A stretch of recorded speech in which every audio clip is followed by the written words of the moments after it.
I'm going to talk through two of the stories in my book. These are so important that they were the very first two stories I wrote when I knew I was going to write the book, because I really felt God's presence, in the moment, palpably. There was no question in my mind. The first one I'm going to talk about, it's in the book, it's called Epiphany in India. And before I tell that story, I just want to read one scripture reference from Romans chapter 1, verse 20, because it relates to this story. At short, ever since the creation of the world, his eternal power and divine nature, invisible though they are, have been understood and seen through the things he has made. This epiphany of sorts came to me on a memorable trip to India. New York Life had a joint venture partner in India, Max India, a company that was in the healthcare business. They owned hospitals and clinics. And after a board meeting in Delhi, the chairman of that company said to me, "Fred, I'd like to take you to see our new cardiac facility." And he said, "Would you like to go?" And frankly, I didn't want to go because it was Delhi in the afternoon and traffic was horrible. But I said, "Yeah, sure, let's go." So we got in the car and we drove to the hospital. And as we were walking in this beautiful building in the big atrium, he said to me, "Fred, as long as you're here, how would you like to observe a procedure?" And I really didn't want to do that.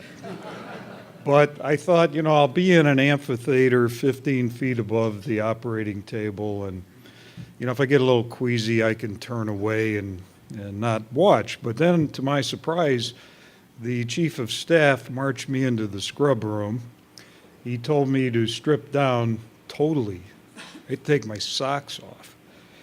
And, they said, I scrubbed down. They gave me booties and a gown and a hat and a mask. And then the chief of staff marches me into the operating room where they're near the end of a quadruple bypass surgery. And he walks up to the anesthesiologist who's at the head of the operating table and asks her to step aside, which she does. And then he puts me right at the operating table. The top of the patient's head is like 2 inches from my stomach. And, you've got a chief surgeon, assistant surgeon, chief and assistant nurses. They didn't even flinch. They didn't even look at me. They just continued their work. But they were near the end, and there was right in front of my nose, about 18 inches away, is an open chest cavity with a beating heart. As they're sewing on the final sutures. And this really was a profound spiritual experience for me. I mean, the tears were rolling down my cheeks, and I was afraid they were going to drop into the patient's face, But they were caught, fortunately, and absorbed by the surgical mask. But I'm looking at this, and I'm just marveling at this heart. You don't think about your heart beating continuously. Unless you go outside and try and run a mile, don't do that. But if you go outside and you try and run a mile, then you'll think about it because it's very obvious, okay? But you don't think about this marvelous human body and the marvel of God's creation. And this heart is beating continuously. Even an unhealthy heart could beat 60, 70, 80 years. It doesn't stop when you sleep. It just keeps going. And I thought to myself, how could anyone not believe that this is divinely created? How does this happen? And how could any heart surgeon not have faith in God and believe that this was a divine creation?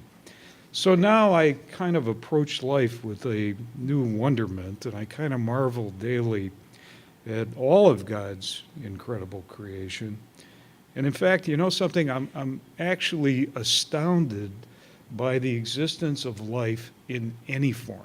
I mean, think about it. A thimble full of water from a pond or a teaspoonful of soil from your backyard has more living organisms than are known to exist in the rest of the universe.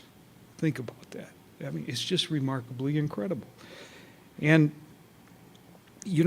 as an actuary, some of you know by training I'm an actuary, and I'm trained in statistics and probability. It's far easier for me to believe that this human body and these marvelous creations were done by God.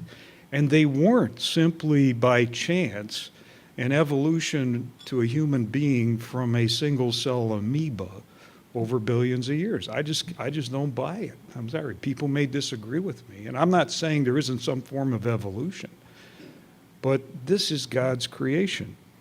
And, I think about how often I've missed the opportunity to marvel at the wonder of God's creation in plants, animals, in all forms of life.